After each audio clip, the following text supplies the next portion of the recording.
Out of all the extraction shooters that are out there, the Cycle Frontier was the one that really stood out to me because it was the only game that pulled off having the futuristic sci-fi feeling while still having that high-stakes danger situation that you get from playing Escape from Tarkov. And the Cycle Frontier had a pretty successful launch, getting over 40,000 concurrent players on release, and that plus getting picked up by two famous streamers, Dr. Lupo and Summit1G, also helped catapult it into the mainstream. But there were a couple of game-breaking issues that the Cycle Frontier had to deal with early in its development cycle that caused it to lose over 90% of its players in just the first month. This was a drop that unfortunately they could just not recover from. And when the developers announced that the game would be going offline in September of last year, well, there was one reason that they highlighted that even though it's an issue that happens in most live service games that are out there today, it's especially devastating when it happens to extraction shooters because of the way that those games are designed. But if you want to know what happened to Tarkov with Aliens, then you have to understand that when the Cycle Frontier started off, it wasn't even an extraction shooter to begin with. The Cycle, without the Frontier, was officially announced all the way back in 2019 as a completely separate game,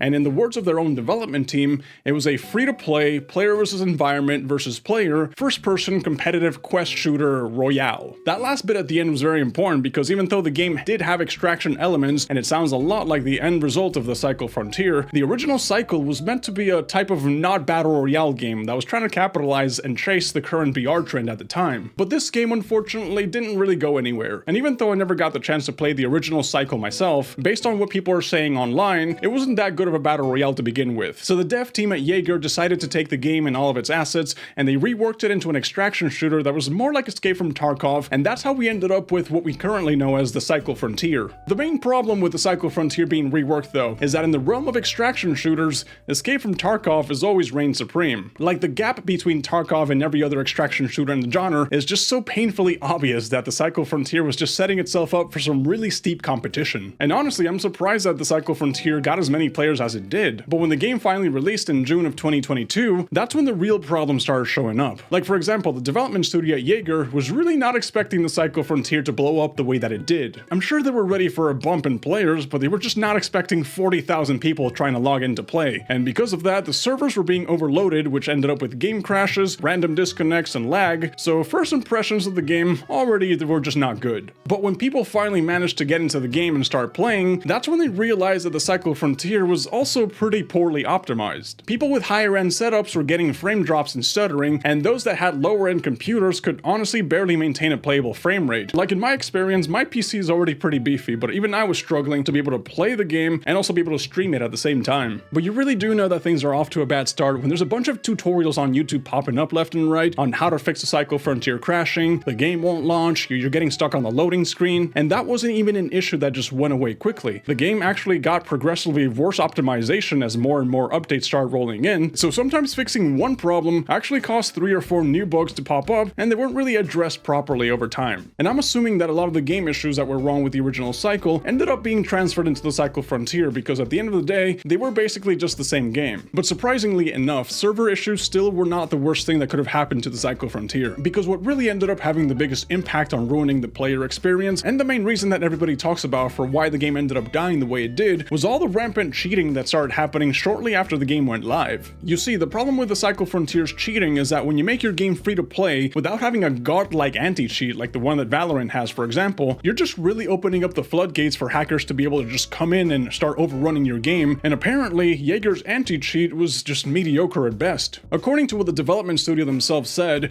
during perhaps one of the most important periods of a live game, we faced many challenges. One of them, and perhaps the most crucial one, was the increasing number of cheaters shortly after the Cycle Frontier went live. So not only were they drowning in patch notes trying to fix the game's core issues, but they also had to deal with all the people that were coming in just to mess up the game for everybody. Now, cheaters in any type of online multiplayer game, obviously it's a sucky thing to go through. Like, I don't know exactly what you get out of ruining other people's gameplay experiences just to get your account banned in the end, but when it comes to extraction shooters in specific, a bad cheating situation can literally kill the game, because the players are going through a tense, high-risk scenario every single time that they drop into the map, because they're risking their weapons, they're risking their gear, all the loot that they find. All of that is lost if you die in an extraction shooter. That's what makes the genre so fun to play in the first place. When it comes to a game like Fortnite, for example, if you die to a cheater, well, you know, it's not like you lose anything, you just queue right back up and keep playing. But now imagine you're a new player at the Cycle Frontier. You're getting disconnected because of server issues, so that counts as a loss and you lose your gear. You get back out there, you get some loot for your quest, but then you die to a cheater and you lose more gear. Like, I don't know about you, but to me, that's a pretty clear indicator to just uninstall uninstall the game and just go play something else. And well, the thing is that by the time that the development studio Yager finally decided to bring in some partners to be able to fix the anti-cheat system, it was already too late because a big portion of the player base had already moved on to go play something else. So the Cycle Frontier was kind of just left behind, and in the moment where Yager finally managed to fix all the big issues in the end, instead of doing a huge push in marketing to let people know that the game was fine and working as intended, no one really heard about the issues being fixed other than some posts on the patch notes. Okay, now imagine we live in a fantasy land for a moment, where the hackers never existed, the game had a successful launch with absolutely zero server issues, everything's great. I still think the Cycle Frontier would have eventually failed the way it did. And the reason for that is actually because there was a huge gap in content once you actually got past the first few hours in the game. Now maybe this is just the fact that the development team was too busy dealing with bots and fixing the issues to be able to properly work on improving the gameplay experience, but even on release, the game still really didn't offer much to do. Like, you had 3 major factions where you could take quests from to level up your reputation, and they were the main reason you wanted to go down into Fortuna 3 in the first place, because obviously you needed to level up your reputation to unlock better weapons and gear, and that's just how the progression system worked. But unfortunately, the story in the game was just really lacking. Like, that could have been a pretty big selling point for the Cycle Frontier with all of this world building that was happening, but it just ended up being a super surface level excuse to go on hunt and gather quests, which was mainly what the whole quest progression system was about. And after you finish grinding all the quests and getting all the reputation up,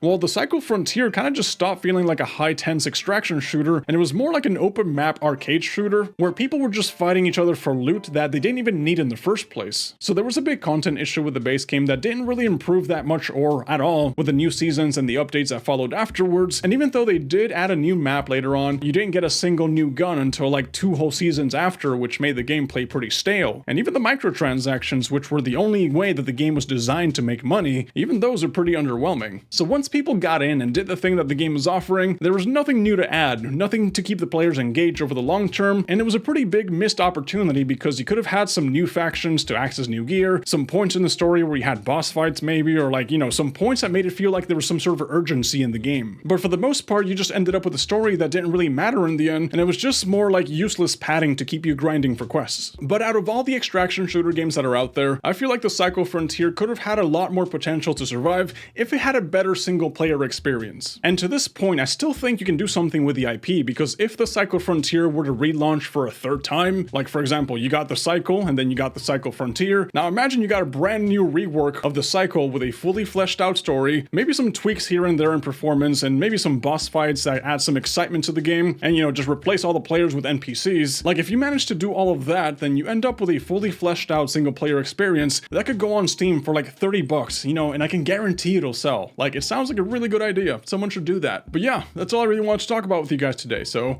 thank you guys for watching, and I'll catch you in the next one.